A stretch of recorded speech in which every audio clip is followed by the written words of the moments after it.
Grabando. In 1928, Daniel and Florence Guggenheim, who at the time had large investments in the mining business in Chile, being both of them aviation lovers, they had invested large amounts of money in the U.S. Developing systems for night flying and flying in bad weather. Very simple stuff that has transformed aviation since then. So these people, these two Americans, decided to donate a large piece of land in Santiago, the capital city of Chile, so that Chile could have a world-class airfield. 1928. It's a long time ago. So they bought this land from the Catholic Church, and then they proceeded to donate the land to the state. But when they donated this, they made the donation, they were very clear and very specific about the fact that this land would be used to perpetuity by the Chilean people to further the sciences of aviation, and that the only use forever would be for this land to hold an airport and all the facilities that an airport in 1928 was supposed to have, you know, like area for mechanics and what you know an airport has. Okay, so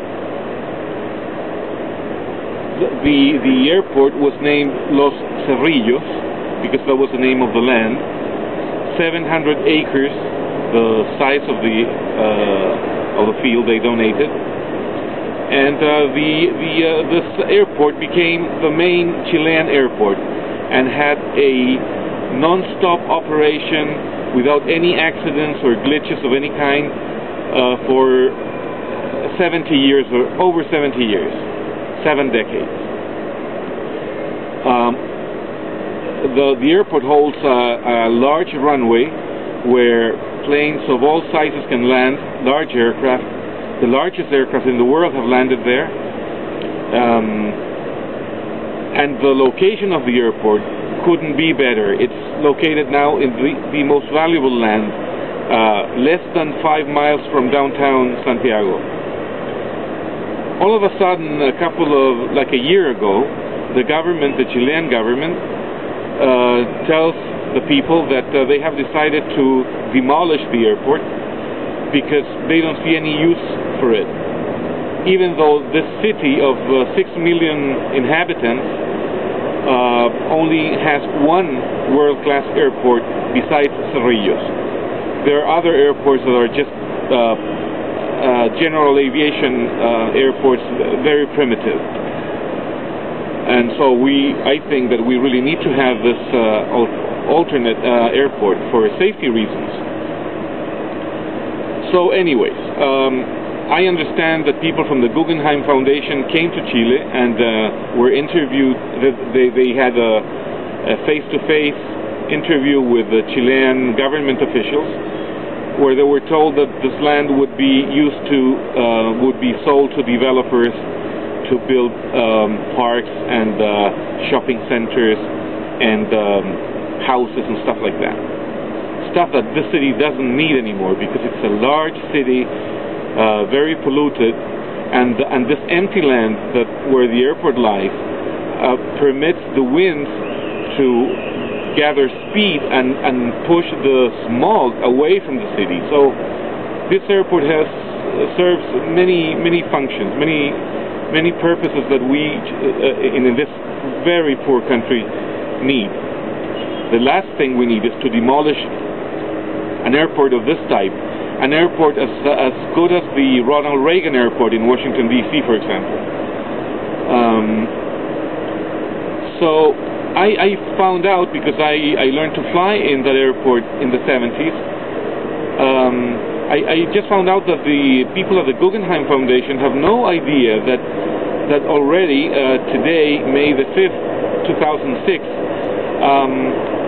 the work to demolish the airport is underway, and it's underway at an enormous speed. Nothing that we have ever seen in this country, where things are very bureaucratic and everything takes a long time to happen. Not in this case. The control tower, the lights, all the markings in the taxiways that were like ripped off the concrete, and the airport is closed to operations, and the machines are already drilling over the concrete. And the purpose of this video is that I would like to warn the people of the Guggenheim Foundation, the people that have the responsibility to keep an eye over the wishes of the founders of the foundation, Daniel and Florence, who are dead and cannot fight for their wishes and must rely on the keepers. I would like to let them know what's happening, and I would like to have some kind of explanation, because this land, the value now of the land, it's almost $1 billion. That's how much this airport costs. The land is 700 acres downtown Santiago, the capital city of the country that has the best economy in the Latin American region. And so this is a desperate call to the Guggenheim crowd to do something about it, to have us help us keep the airport alive, and to have it modernized, and not to allow some obscure process to happen where this land that was donated to the people of this country is being in a way stolen, for what I know, for what I have read, by some realtors and developers and people that we don't know anything about. So my name is Andres Chapero, and I am making this humble video in a way to try to get some response from the foundation, because the government here has a policy of not saying anything about what's happening, because it's just too much money involved. Not only the area where the airport is located is in question here. All the safety areas, all the approach security zones, because the airport is closed now, all that land have gained value, and it's just a mystery, and somebody or a group of people is going to become very, very wealthy thanks to a donation made by Florence and Daniel Guggenheim. Very unfair. This is a country where we've seen lots of earthquakes and calamities of all kinds, floods. We need an emergency airport. Airliners need a place to land in case they have a problem. Right now, they have to be sent all the way to Argentina over the Andes range to find a runway, or they have to fly 500 miles south to Concepcion to be safe. So this is just too crazy, and I felt that I had to do something about it. That's it.